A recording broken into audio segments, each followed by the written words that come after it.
Hey, it's Jonah here, doing something slightly different this time.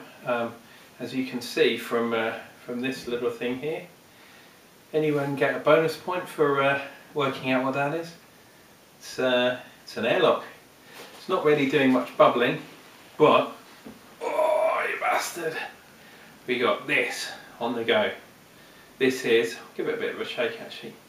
This is Cyser. Do you remember that other video? This one, put it down. This one's a Chilli Cyser. I put some Jollikia chilies in, the strongest chilies. Well, no, that's a lie. The second strongest chilies in the world. They're proper spicy, proper boar, I tell thee. Put 4 cans of honey in.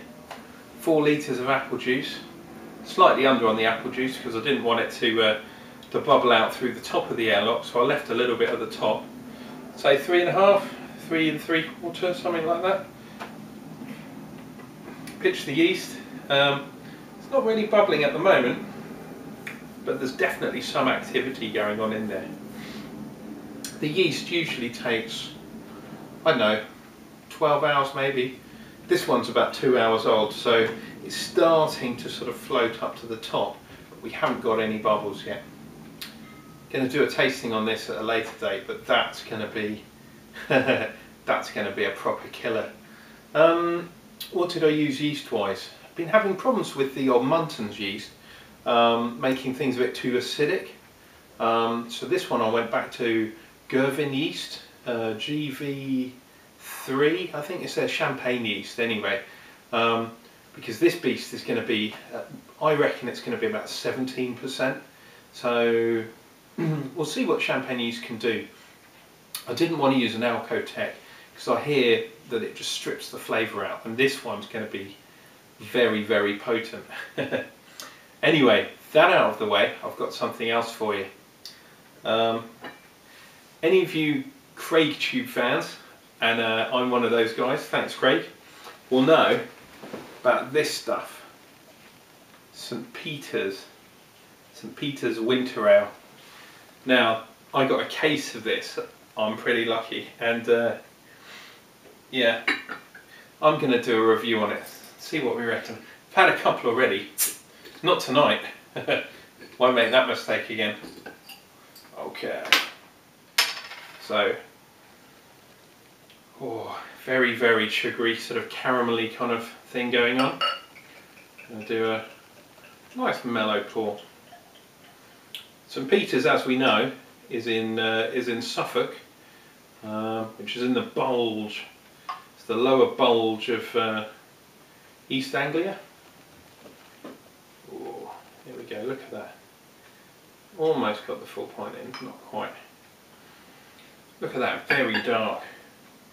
You could call that a porter, I reckon. See, very, very dark, thick head. Yeah, not very cloudy, you can see through it, but it's very dark. Say somewhere between a porter and a ruby red. It's like a conker, you know, a horse chestnut, that sort of colour.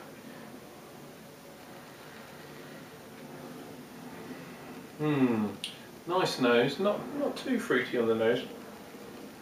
I'm getting sort of a caramelly, sugary kind of nose, obviously with a hint of alcohol. Very, very sweet. This one's quite strong as well. This one is 6.5. We'll call that 6.5 for cash.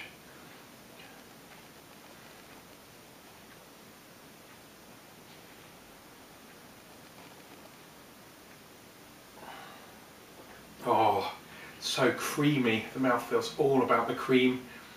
Little bubble taste. The head is really creamy. Oh, and then punching in with a few fruity flavours, but very, very smooth. This is a smooth pint. For a 6.5, this one's smooth as anything. Oh, I'm almost getting sort of whiskey kind of barrely, you know, that oak sort of barrel sort of smell. Yeah, oakiness definitely. but so smooth, so smooth.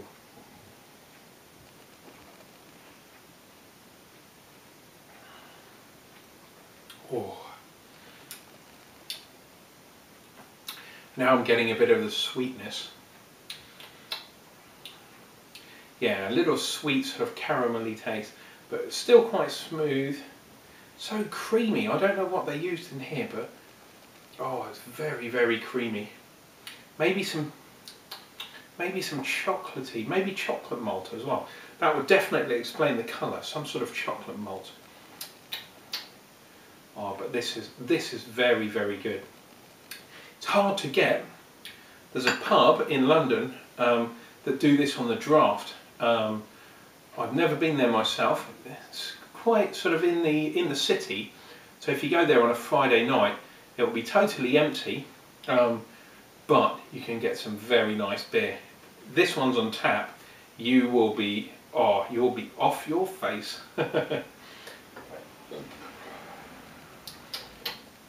Yeah. Let's see what it says. It says a lot about the brewery, to be honest, but not so much. Doesn't give away any of the secrets. It says it's a ruby red ale. I'd have to disagree, and that's definitely got some sort of chocolate malt in it. Excellent, excellent beer. If you can get hold of this, I know they do it from the brewery direct in cases of 12, and that's what I got. Very, very much. If you can get this, I tried to get some of this last year, totally gone, sold out. I said, oh, haven't you got any back? You know, I'm doing reviews. Haven't you kept any? They said no. And once they've done the first sort of press, as it were, that's it. They don't make any more. So as soon as it's gone, it's definitely gone. I'd highly recommend late September, possibly early October if you're lucky. Otherwise, sorry, you'll be too late. Anyway, guys, I'm going to enjoy this. I'm going to drink to Craig, and we'll see you on the next video. Hopefully we'll have some of that Cyser on the go too. That'll take about a month, I reckon, to get ready. But this is going to be blow your head off stuff. Nothing like this. Guys, take care.